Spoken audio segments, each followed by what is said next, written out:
Donc, on y va. Je me présente, David Hamel, président du Syndicat national de l'Ouest de Montréal par intérim, suite au départ de Mme Hubert au poste de présidence de la FAE. Je vais animer la formation de ce soir avec mes deux collègues. Alors, je vais les laisser se présenter dans l'ordre. Je vais y aller avec mon collègue David Ouellette et par la suite, Steve, là, tu pourrais te présenter également, me dire un peu qui tu es. Depuis quelques années, j'étais également le vice-président à la vie professionnelle et j'occupe toujours ce mandat-là là, au moins jusqu'à l'élection à l'Assemblée générale là, qui aura lieu au mois de septembre. Merci, M. Hamel. Donc, moi, David Ouellet, je suis conseiller aux relations de travail dans votre équipe du SEOM depuis déjà décembre dernier, décembre 2021. Je remplace ma collègue, Maître Karine Sabourin, pendant son absence. Et moi, j'arrive dans le milieu de l'enseignement, j'apprends dans votre milieu de l'enseignement, mais j'arrive avec un bagage important en représentation de travailleurs et de travailleuses, puis en représentation dans les milieux syndiqués avant de me joindre à votre équipe du SEOM. Moi, mon nom, c'est Steve Pinsonneau. Dans le fond, M. Grenier et Mme Demers me connaissent. Dans le fond, j'enseigne à l'EDA depuis environ une douzaine ou une treizaine d'années. J'ai seulement enseigné à la commission scolaire Marguerite Bourgeois. J'ai seulement enseigné au Centre Clément. Donc, je suis conseiller à l'EDA depuis janvier 2022. Dans le fond, j'ai été élu l'hiver passé. Donc, si jamais au CEOM, vous avez besoin de questions ou si vos délégués veulent porter leur voix ou s'ils veulent me poser des questions pour que je les représente, afin que je les représente mieux au CEOM, bien, mon mandat, justement, c'est de représenter l'EDA au CEOM, mais pas seulement un édifice à la fois, mais l'ensemble des 4 édifices. Donc, je ne peux pas être délégué pour cette raison, mais si vous avez des choses à me dire, vous pouvez toujours m'envoyer un courriel, puis ça va me faire plaisir de vous lire, puis porter votre voix au CEOM aussi. D'accord. On va donc procéder avec le partage d'écran. On va y aller par bloc dans la formation.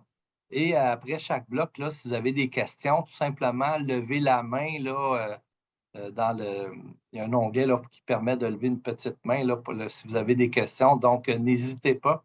On va répondre à vos questions au meilleur de nos connaissances.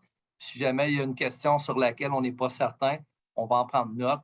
On va analyser la situation puis on va vous venir avec un suivi assurément. Pour la présentation de ce soir, 3 documents. Le document de présentation qui ressemble à une présentation PowerPoint. Par la suite, il y a le document du participant pour lequel là, on vous transmettra là, le lien là, dans le clavardage. Et il y a également le guide sur la tâche qui a été préparé par le CPNCF, c'est le Comité national de négociation pour les centres de services scolaires francophones et qui a été fait en collaboration avec la FAE. Donc, ce document-là sera également mis à votre disponibilité là, pour référence future. Donc, je procède dans quelques instants au partage d'écran. Il y a toujours un petit décalage. Alors, je vais attendre quelques secondes pour m'assurer que c'est bel et bien reçu. Si vous pouvez me faire signe, là, si vous le voyez à l'écran. Par la suite, là, je pourrai commencer la présentation. Oui, c'est bon. Parfait. Donc, comme vous nous en avez probablement entendu parler, il y aura des changements au niveau de la tâche qui entre en application dès maintenant. Hein. Pour vous autres, vous êtes les premiers à sauter dans la piscine avec ces changements-là. Au niveau du secteur jeune, eux, ça va être à partir du 24 août. Donc, dans la formation de ce soir, là, vous allez voir, on va vous présenter dans un premier temps le déroulement et les objectifs de la formation. On va vous parler des objectifs qui sont poursuivis par les changements à la tâche parce qu'au-delà de certains éléments, il y a quand même un contexte dans lequel tout ça s'est opérationnalisé, dans lequel tout ça s'est négocié au niveau national. On va parler des éléments qui ne sont pas modifiés, hein, parce que souvent, c'est toujours plus facile de partir du connu puis d'aller vers l'inconnu. Alors, on va aller chercher des éléments connus pour commencer. On va parler des principaux changements à la tâche annuelle, l'horaire de travail, les consultations sur la tâche, pas une faute de frappe. Il y a maintenant effectivement 2 consultations qui doivent avoir lieu et nous terminons avec les mécanismes de résolution des difficultés. Ce soir, les objectifs de la formation, c'est de présenter les modifications qui sont apportées à l'entente nationale quant à l'aménagement de la tâche, présenter les adaptations au niveau du COM, CSSMB en fonction de l'entente locale 2013. Ce qui est bien important de savoir, c'est qu'au niveau de votre contrat de travail, la convention collective est séparée en 2 livres. Il y a un livre avec des éléments qui sont négociés au niveau national, c'est-à-dire que tous les syndicats affiliés à la FAE, la Fédération autonome de l'enseignement, ont toute pour cette partie de la convention est pareil pour tout le monde. Et par la suite, chaque syndicat affilié, avec son centre de service scolaire qui est son vis-à-vis, négocie ce qu'on appelle l'entente locale. Donc, c'est pour ça là, qu'il y a des fois, il y a certaines particularités ou précisions qui sont apportées dans l'entente locale. Et par la suite, on veut aussi vous outiller pour que vous puissiez participer adéquatement aux consultations là, qui seront prévues ou qui sont peut-être même déjà en cours dans votre centre. Donc, je passerai la parole maintenant à mon collègue, Maître Ouellette.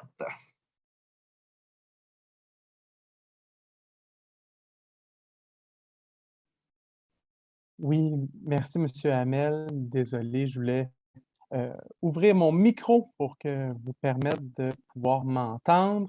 Donc, nous sommes aux objectifs de la refonte de cette tâche, aux objectifs de cette nouvelle tâche.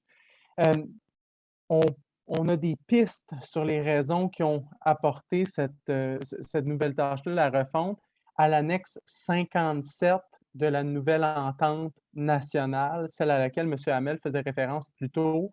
Donc, pour la nouvelle entente nationale, on est à l'annexe 57, à la page 381 de cette brique assez importante. Donc, page 381, pardon, elle précise les objectifs de la modification de ces dispositions-là. Ce qui est important, c'est qu'on veut valoriser la profession enseignante, on veut favoriser l'attraction et la rétention d'enseignantes et d'enseignants qualifiés, mais surtout de reconnaître leur professionnalisme. On souhaite aussi reconnaître l'autonomie professionnelle des enseignantes et des enseignants dans l'accomplissement de leurs fonctions et leurs responsabilités. On souhaite ne pas augmenter ou alourdir la tâche des enseignantes et des enseignants et nous cherchons à distinguer la tâche enseignante de l'horaire de travail dans l'entente. Ce qu'on veut dire, c'est que le but étant de permettre à l'enseignante ou l'enseignant de contribuer à la détermination de son propre horaire. On souhaite éviter ou simplifier le traitement de certains litiges concernant la tâche enseignante, puis ça, on va y revenir s'il y a des difficultés. On veut assurer le maintien et le respect des arrangements locaux. Là, on parle de la 2e convention collective qui touche votre contrat de travail. Et on souhaite assurer le respect des ententes locales relativement aux modalités de distribution des heures de travail. Finalement, on veut accompagner les parties locales dans le cadre de modifications apportées à l'aménagement de la tâche enseignante parce que c'est nouveau pour vous, c'est nouveau pour les enseignantes et les enseignants, mais c'est aussi nouveau pour les directions. Passons à la diapositive suivante. Nous sommes dans les éléments de la tâche qui ne sont pas modifiés par la nouvelle entente. Donc, les éléments qui ne sont pas modifiés. La fonction générale reste la même. L'année de travail n'est pas modifiée. Le paiement des dépassements à la tâche, ce n'est pas modifié. La période de repas n'est pas modifiée. Et l'amplitude, donc, par exemple, l'amplitude quotidienne, la durée maximale de 8 heures, excluant la période pour les repas, demeure la même. Et l'amplitude hebdomadaire de 35 heures par semaine. Donc, l'ensemble du travail doit être contenu à l'intérieur d'une durée de 35 heures. ces éléments-là restent les mêmes, ne subissent pas de modifications dans le cadre de cette nouvelle tâche. Si vous me permettez, nous allons à la diapositive suivante. Commençons. Donc, on est dans le vif du sujet. On a établi qu'est-ce qui demeure. Maintenant, qu'est-ce qui est modifié? Qu'est-ce qui va venir changer l'application de votre contrat de travail? Donc, principaux changements. On parle des consultations. Consultation à plusieurs niveaux. Consultation, on va dire collective au niveau du CPEE. Ensuite, consultation individuelle, la direction et l'enseignante ou l'enseignant en question, bien sûr, sur la tâche. Ensuite, ce que je vous ai parlé un peu, la distinction entre tâche et l'horaire de travail. C'est nouveau parce qu'on veut inviter les enseignantes et les enseignants à participer, à contribuer à l'élaboration de leur horaire, respectant la tâche décidée avec les directions. L'annualisation de la tâche. On ne parle plus d'une tâche hebdomadaire, on parle d'une tâche rapportée sur l'année. La fixation à l'horaire des activités récurrentes uniquement. Là, je vais continuer pour un moment, mais parlant d'activités récurrentes, après cette diapositive, je vais inviter M. Pinsonneau à venir nous parler justement de ces activités-là récurrentes. Aussi, on parle de la présence au centre, donc votre présence en personne, en présentiel, en vrai au centre, elle passe à 30 heures par semaine en moyenne. On parle d'une moyenne. Il y a une semaine qui peut dépasser, il y a une semaine qui peut être moindre. Et on parle de la mise en place d'un mécanisme de résolution des difficultés, un mécanisme que je vais vous parler un peu plus tard, parce qu'effectivement, on parle d'une modification importante à l'organisation de votre travail. C'est nouveau et on envisage qu'il va y avoir des difficultés ou des inconvénients, on le souhaite le moins possible, mais des soucis qui vont nous demander de faire des ajustements, puis de demander au centre de services scolaires et aux directions, eux aussi, d'apporter des modifications puis de faire des changements. Lorsqu'on parle, on vient vraiment dans les changements un peu plus précisément. On va vous parler, puis le tout, c'est aux dispositions numéro 11 de la nouvelle entente nationale, mais on parle de cette moyenne-là de 32 heures de travail par semaine ou de 1280 heures par année. Je vous l'ai parlé plus tôt, la moyenne de 30 heures de travail par semaine ou 1200 heures par an en présence au centre. Et je vous parle aussi de la moyenne de 20 heures par semaine ou 800 heures par an de tâches éducatives TE, incluant les 32 heures de journée pédagogique. Et tous ces détails, on les retrouve, c'est vraiment à la disposition 11 prévue dans l'entente, mais M. Hamel va aller plus en détail un peu par la suite. Je veux rapidement, avant de terminer, je veux revenir sur l'horaire de travail. C'est un retour sur l'objectif un peu décrit plus tôt dans la présente présentation. La direction établit un horaire de travail qui fixe uniquement les activités qui nécessitent une présence récurrente, fixe pour les cours et leçons, aussi les possibles suivis pédagogiques reliés à sa spécialité. Mais ensuite, le prof, donc l'enseignante ou l'enseignant, c'est à lui de déterminer les moments pour accomplir les activités qui ne sont pas fixées. Donc, on revient à la distinction tâche et horaire, puis on vient aussi à venir mettre de l'avant votre autonomie professionnelle. Donc, s'il vous plaît, M. Pinsonneau, peut-être glisser un mot sur la question des activités récurrentes.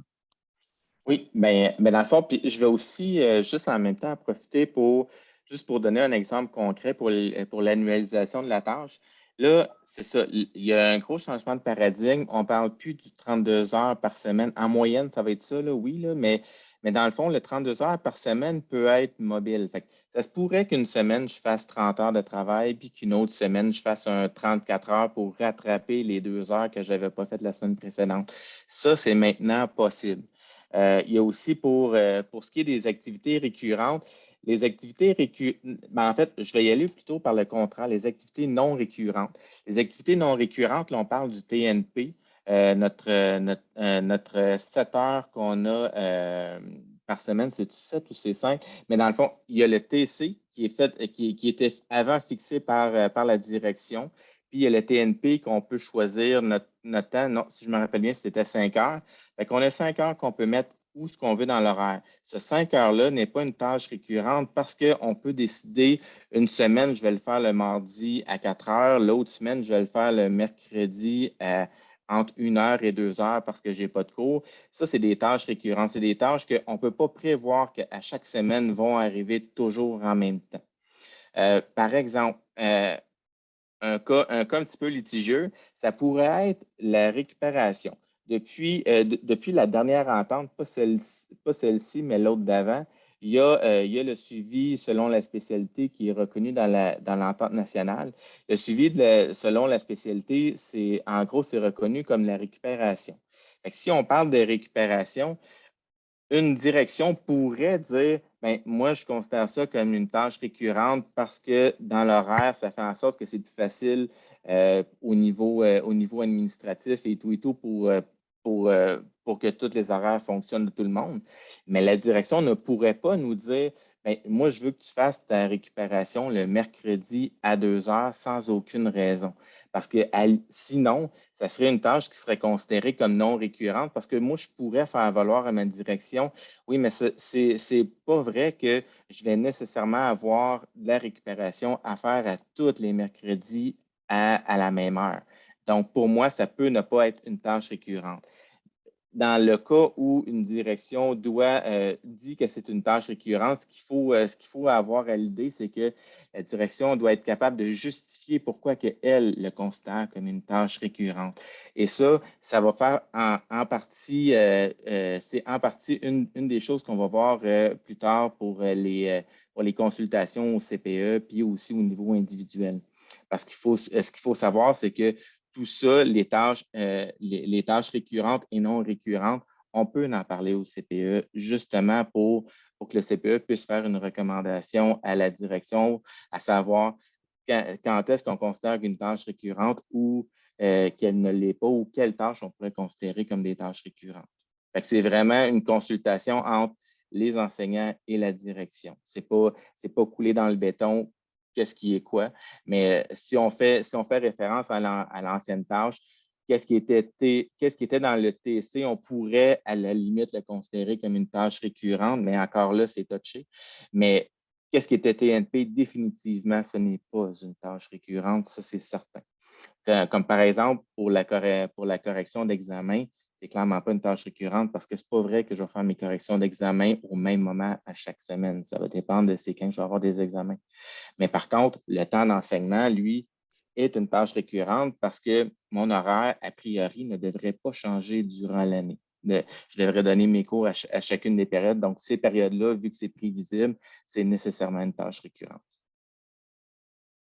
Merci. Donc, on va poursuivre avec avec l'image suivante. Là, on parle on parle maintenant je vous amène à la tâche hebdomadaire. Donc, dans la fonction générale, qui est dans le chapitre 11 de l'Entente nationale, on parle là, de qu'est-ce que ça fait un prof. Hein? On ne pourrait pas dire, par exemple, un prof, son travail, c'est de procéder au nettoyage du plancher de la salle de classe.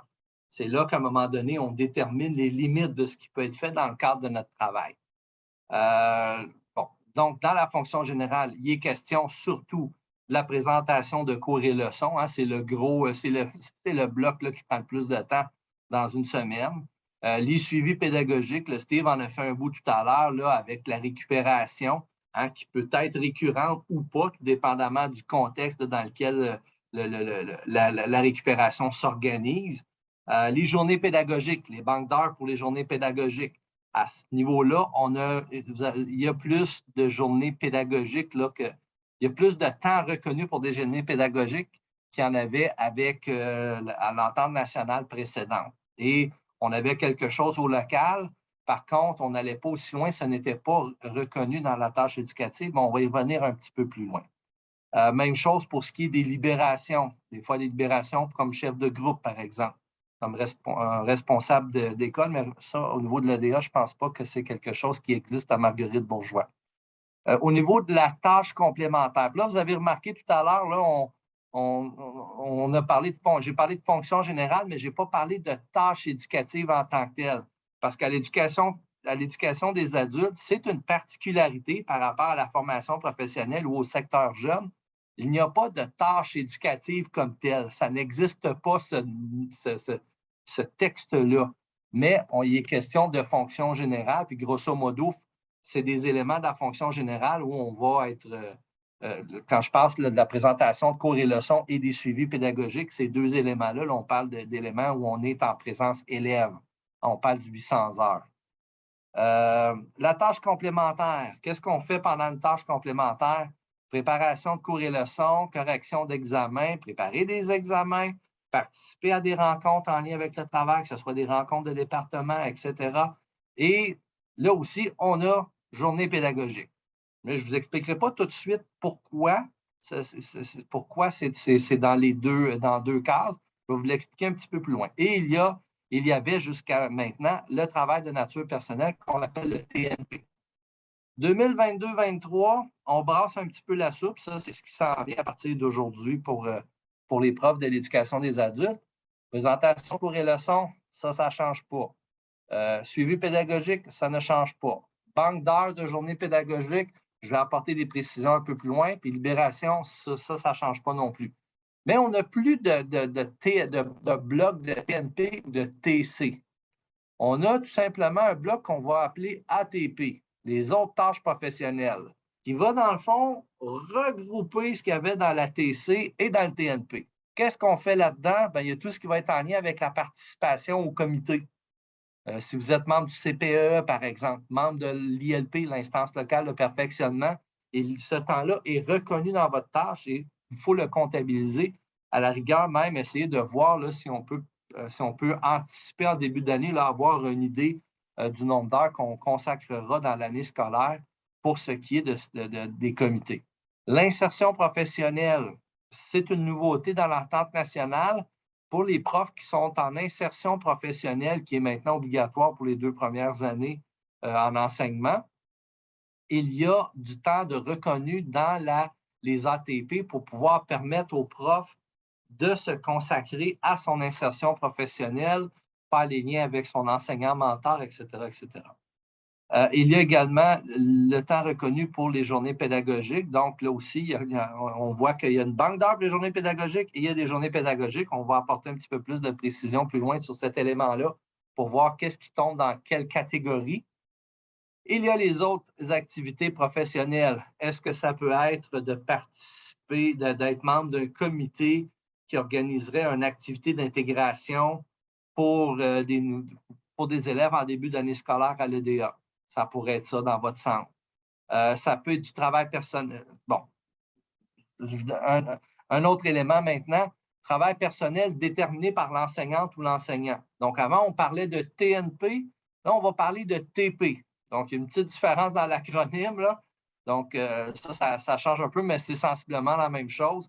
C'est que le temps déterminé pour le TP, c'est l'enseignante ou l'enseignant qui décide qu'est-ce qu'ils font pendant ce temps-là dans leur tâche. En autant que ça a un lien avec la fonction générale, il faut que ça ait un lien avec l'enseignement. Ça ne peut pas être juste de dire « je vais aller prendre une marche, je vais jouer aux cartes ». Vous comprendrez là, que c'est en lien avec votre travail. Donc, si on regarde là, sous forme de tableau, on a les cours et leçons où il y a trois colonnes à droite. Hein. On a du temps récurrent, du temps préalloué puis le total. C'est sûr qu'en principe, chaque semaine de travail devrait avoir 32 heures et à la fin de l'année, on devrait avoir nos 800 heures. Excusez, non, ce n'est pas la semaine de travail, c'est la banque d'heures de journée pédagogique. Ce que vous devez savoir sur les journées pédagogiques, c'est qu'il y a du temps qui est prévu. Il y a 4 heures qui peut être reconnu pour chacune des journées pédagogiques. Donc, si je fais 4 x 8, ça me donne 32 heures. Donc, c'est dans ces 8 journées pédagogiques-là, on a 32 heures qui sont incluses dans les 800 heures. Ça, c'est un changement. On n'en avait pas autant que ça auparavant. Quand on arrive dans les ATP, j'en ai parlé un petit peu plus tôt, CPE, ILP, l'insertion professionnelle. Par la suite, le temps qu'on fait en plus des 4 heures, qui sont déjà incluses dans la partie plus haute là, qui est incluse dans les cours et leçons, mais on a du temps qui peut être prévu et qui va être reconnu dans les ATP à ce moment-là. Par la suite, les autres activités professionnelles, mais si vous regardez, là, on est pas mal dans,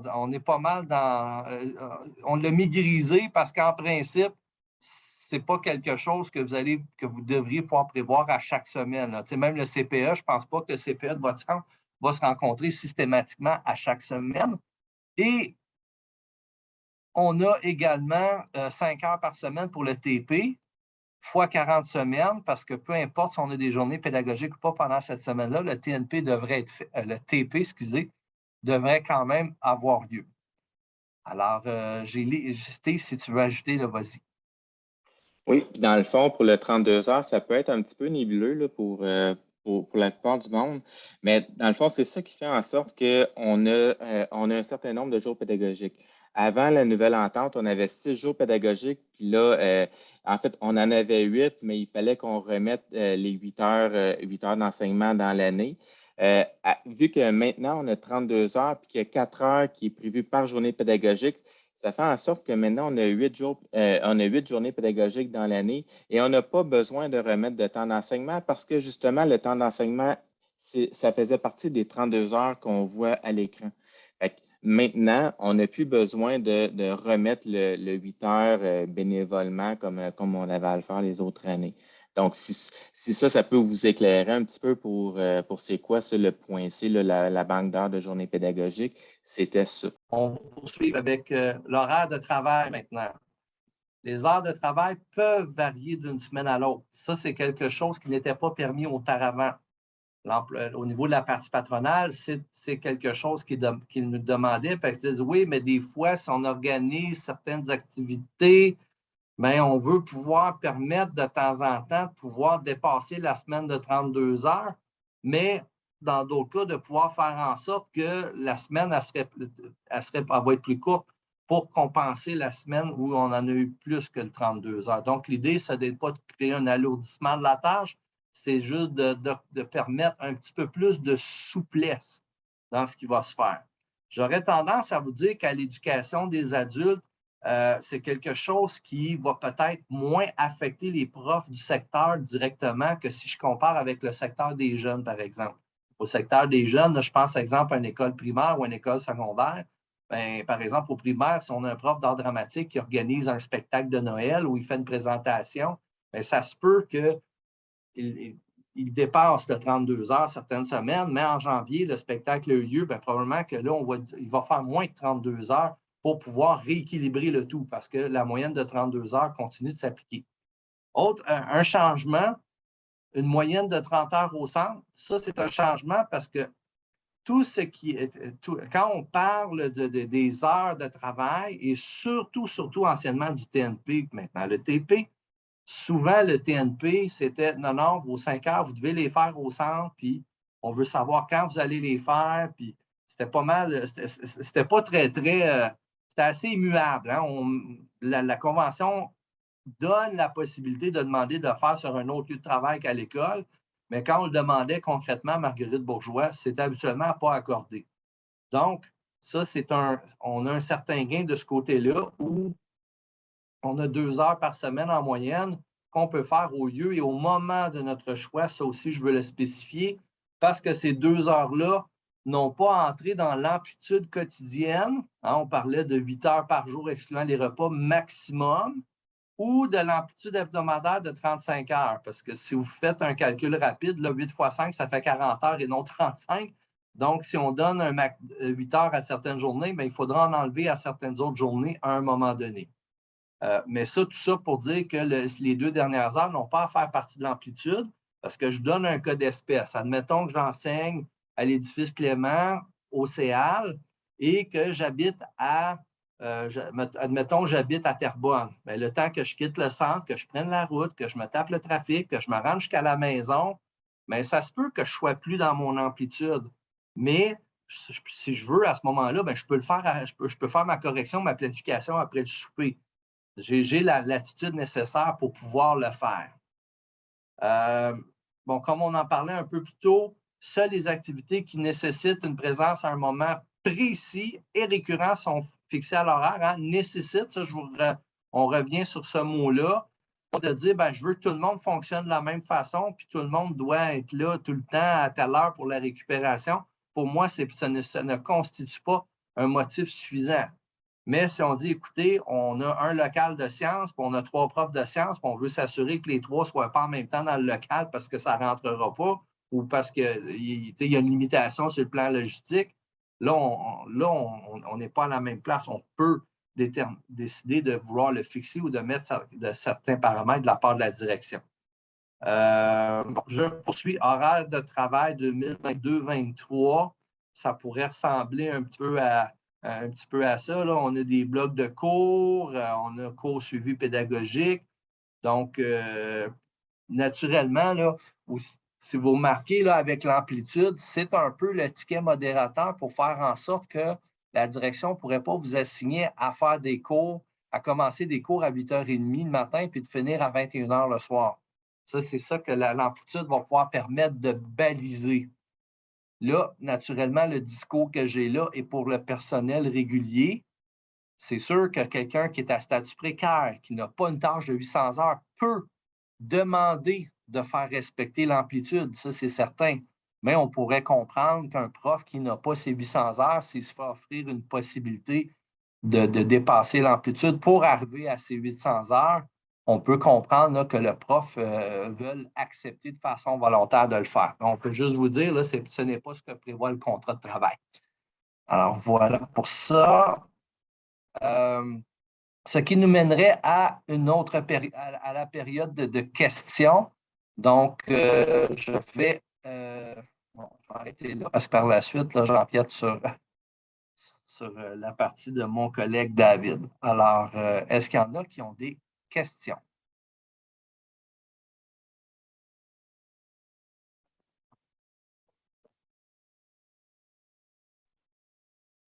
Donc, je ne vois pas de main levée, alors je vais céder la parole à mon collègue David là, pour poursuivre avec les consultations.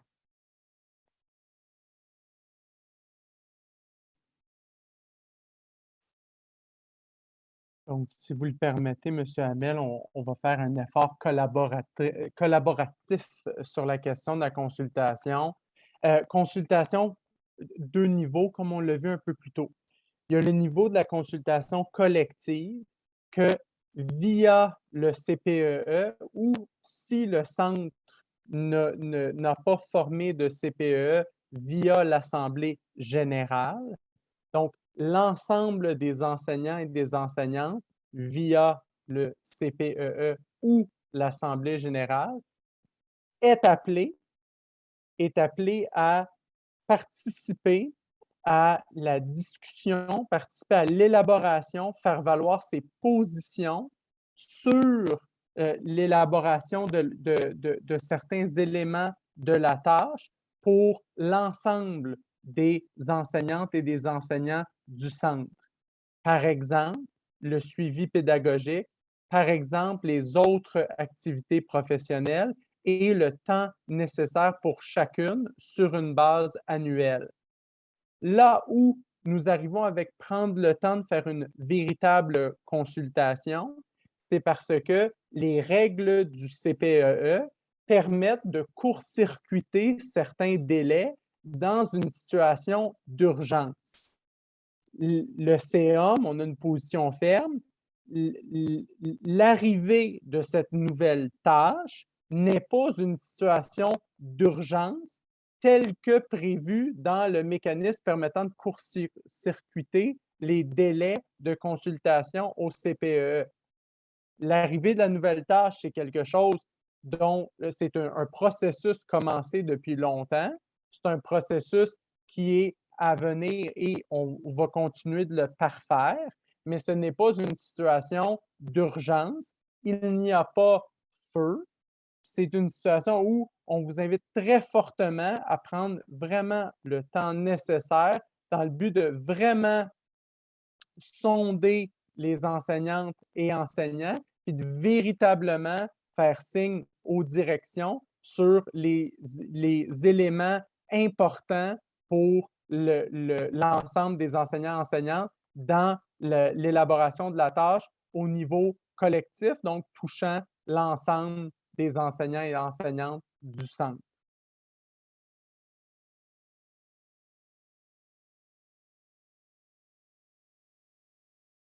Donc, je peux commencer. N'hésitez pas, M. Hamel, si vous voulez en ajouter. Donc, exemple d'activité. Puis là, vraiment, on est au niveau collectif parce que là, on ne touche pas les enseignants individuellement. Parlons du suivi pédagogique, le temps, la fixation. La recommandation du CEOM. On ne vous invite pas à l'inscrire 0.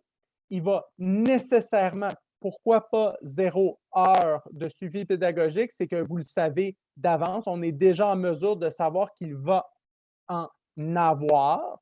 Donc, il faut prévoir du temps, mais on vous invite à pas nécessairement tout le fixer d'avance pour l'année entière pour vous permettre une certaine flexibilité. Au niveau de l'insertion professionnelle, la recommandation du CEOM est de fixer 18 heures au niveau de l'insertion professionnelle dans la tâche annualisée. Pour les comités CPEE et le comité ILP, vraiment, il y a une variabilité importante. Donc, c'est la réponse « ça dépend ». Ça dépend des particularités de votre centre. Donc, on ne pourrait pas, de prime abord, fournir une recommandation sur la question du temps à réserver pour ces deux comités-là. Surtout, par exemple, le CPE, il y a une demande très différente d'un enseignant à l'autre, tout dépendant de leur implication sur ce comité. Donc, tout dépendant de leur rôle sur lequel ils siègent dans ce comité. Monsieur Pinsonneau. Oui, mais dans le fond aussi, pourquoi le suivi pédagogique, il n'y a absolument rien qui est balisé au nombre d'heures qui est prévu parce qu'en fait, il n'y a juste aucun temps qui est prévu. Ce qui est prévu, par exemple, avec un jugement qui s'est passé l'année passée, c'est que c'est pas justifiable qu'une direction refuse constamment d'avoir du suivi pédagogique. C'est pour ça le pas zéro. Donc, si vous demandez du temps de suivi pédagogique selon votre spécialité dans l'année, la direction ne peut pas vous refuser catégoriquement de faire du suivi pédagogique. Par contre, elle peut vous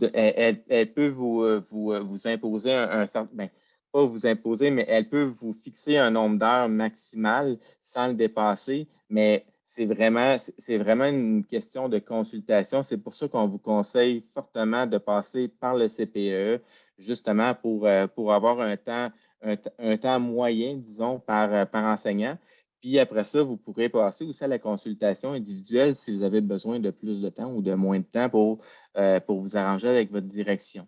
Une autre chose aussi, là, on parle souvent des comités de CPE et ILP parce que c'est des comités qui sont prévus dans la convention, mais on pourrait aussi prévoir des comités comme le comité de party de Noël ou des comités d'activité qui arrivent à chaque année pour justement vous faire reconnaître votre implication.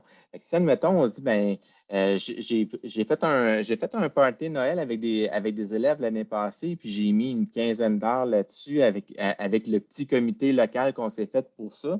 Mais on pourrait tout à fait arriver au CPE et dire, ben voici notre recommandation pour le comité de party de Noël, c'est 15 heures, c'est le temps que ça nous a pris l'année passée pour que ça soit pour que, dans le fond, que ce soit reconnu dans votre tâche, que vous n'ayez pas à faire ces petits comités-là bono.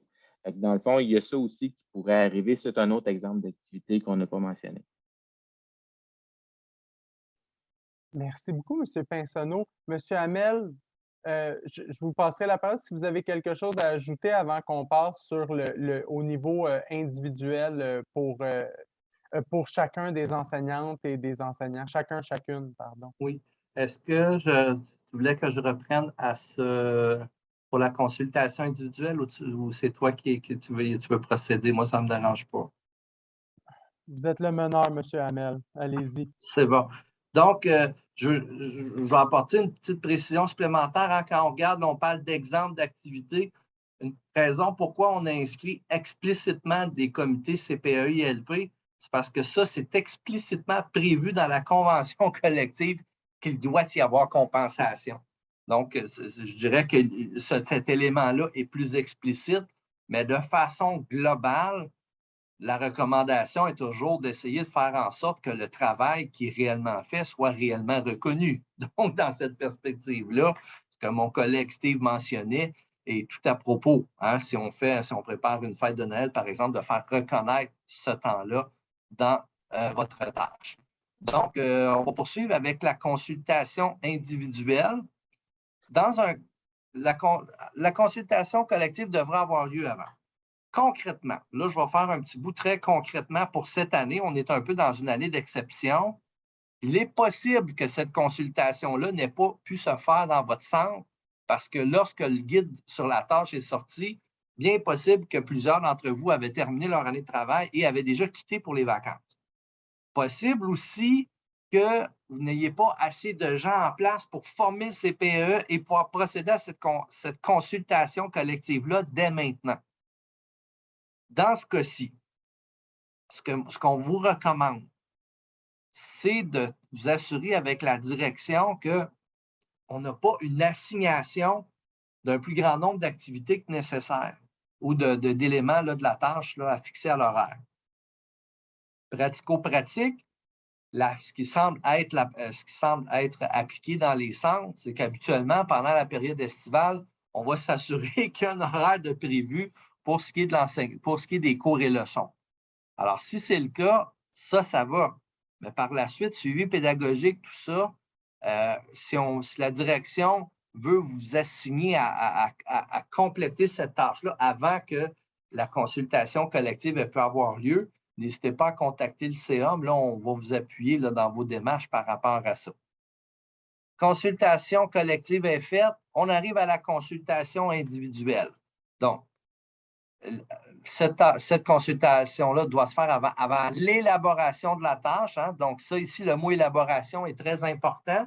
Ça veut dire que c'est pas, la direction arrive avec un projet de tâche qui est déjà complété, qui est déjà rempli, les heures sont déjà toutes ventilées dans la tâche et qu'on dit, ben, es-tu d'accord avec ça, tu n'es pas d'accord avec ça, pour qu'on n'aille pas plus loin que ça. C'est pas ça une élaboration. Rendu là, la tâche, elle est élaborée. Donc, ça doit se faire avant cette élaboration-là. La consultation devra tenir compte du résultat de la consultation collective. Donc, le levier collectif, il est hyper important à exercer au niveau de l'éducation des adultes. Pourquoi? Parce qu'on a quand même plusieurs personnes qui vivent dans la précarité. Donc, ces gens-là, souvent, ce n'est pas eux qui vont pouvoir débroussailler le chemin pour aller vraiment revendiquer auprès de la direction ou faire valoir leurs points pour indiquer, par exemple, qu'on a un comité qui prépare un événement pour les élèves pour la période de Noël.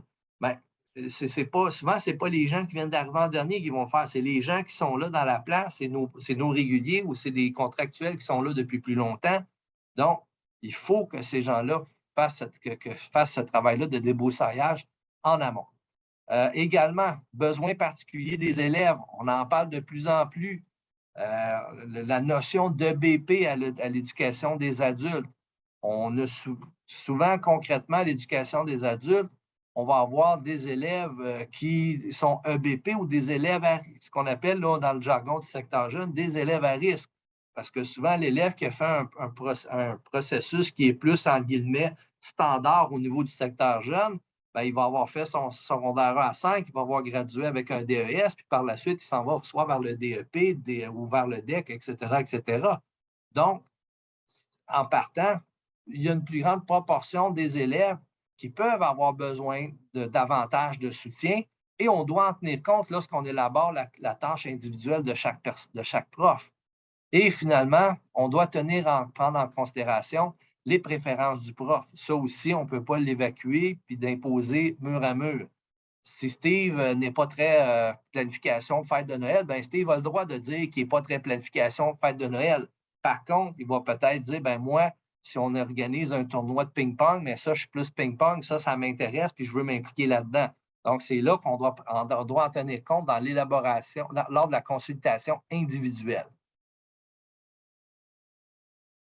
Donc, je poursuis.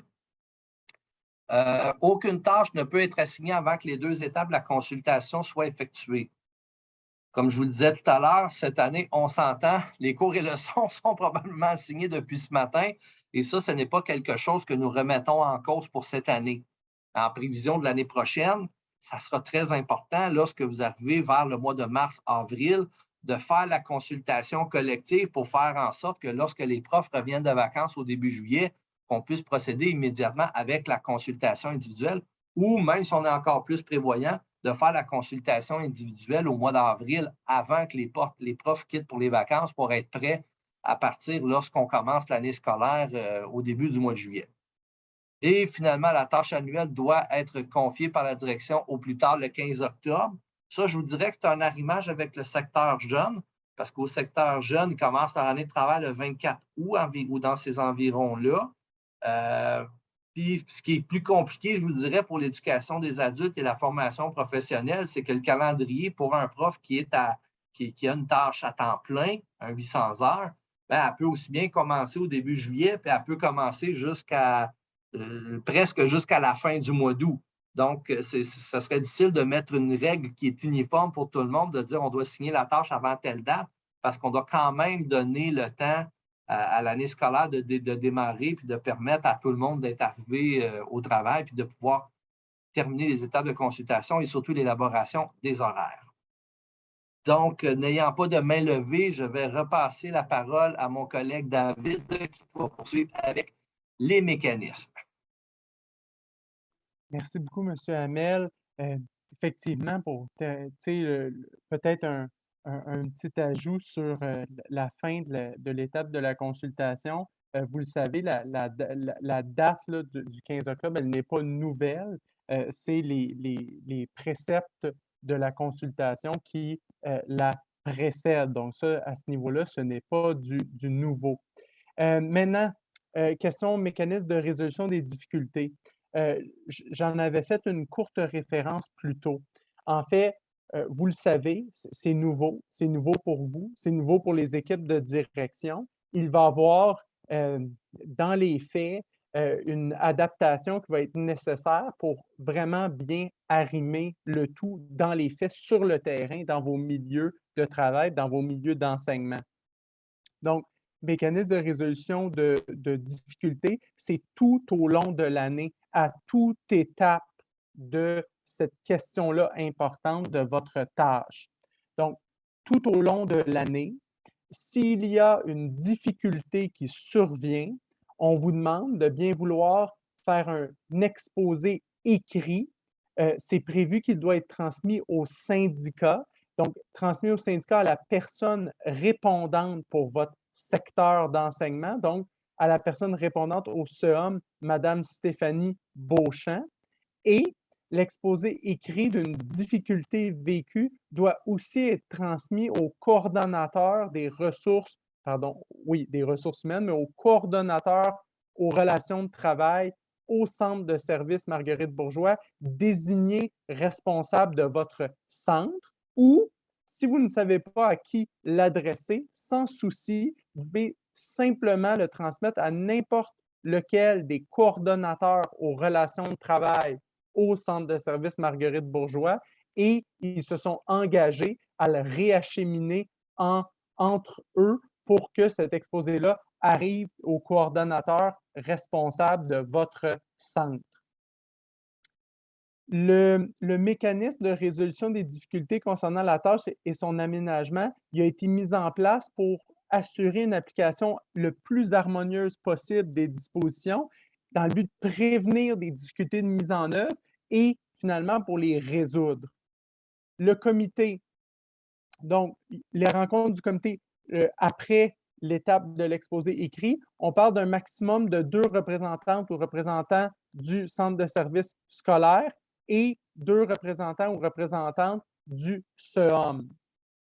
Sauf circonstances exceptionnelles, le comité se réunit dans les 5 jours de la réception d'une demande et au fin de leur discussion, les parties s'échangent. Donc, le centre de services scolaires et les représentants du CEOM s'échangent des informations pertinentes.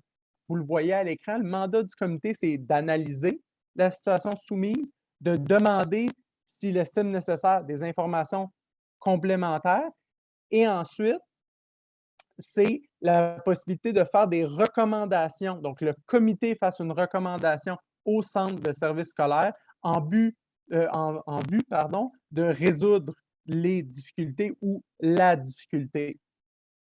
Ensuite, quand la recommandation elle est transmise au centre de services scolaires, le centre de services scolaires va rendre une décision par écrit au comité.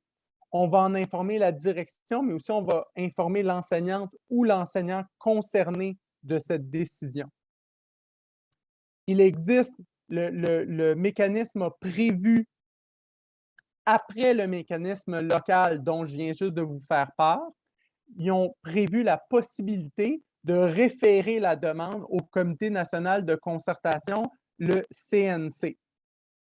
Lorsque une partie est en désaccord, elle peut s'adresser au CNC, qu'un grief soit déposé ou non.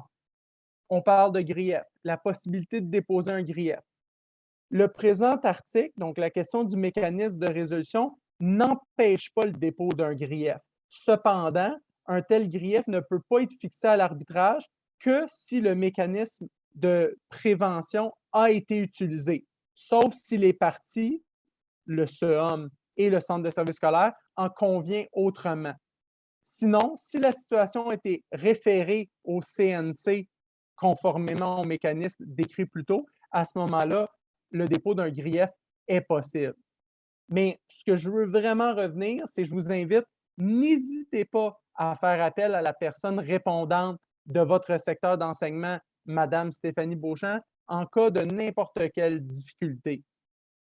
Justement, nous sommes à la diapositive suivante, mais on peut faire appel, c'est la raison pour laquelle je référais à tout au long de l'année scolaire, parce qu'on peut faire appel au mécanisme de résolution des difficultés tout au long de l'année scolaire et de l'ensemble du dossier, du large dossier de la tâche. Donc, de l'étape des consultations, les deux volets, collectifs, individuels, jusqu'aux éventuels dépassements en cours d'année. C'est soumis à ces mécanismes. En conclusion, on vous invite, la nouvelle tâche amènera son lot de questions, puis vous allez devoir vous l'approprier. Votre équipe au syndicat CEOM, nous sommes présents à tout moment pour vous soutenir. Nous vous invitons à appeler Mme Stéphanie Beauchamp, la personne responsable au CEOM pour l'éducation aux adultes, la personne répondante responsable au CEOM pour l'éducation des adultes. Puis, nous souhaitons, s'il vous plaît, avoir des retours de votre part. On veut connaître quels sont les défis, les bons coups. On veut suivre et évaluer vos directions dans leur propre application de ces nouvelles règles.